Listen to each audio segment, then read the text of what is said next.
Hello guys, welcome to our channel. Today I am going to show you how to check what iPhone you have. Okay, so let's get started.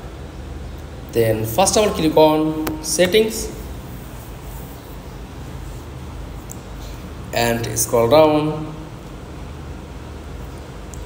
Click on general and tap on this option about. Okay, and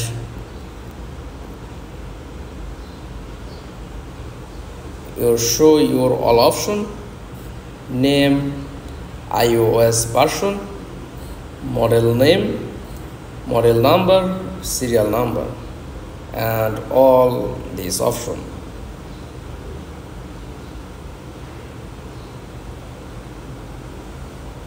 That's all.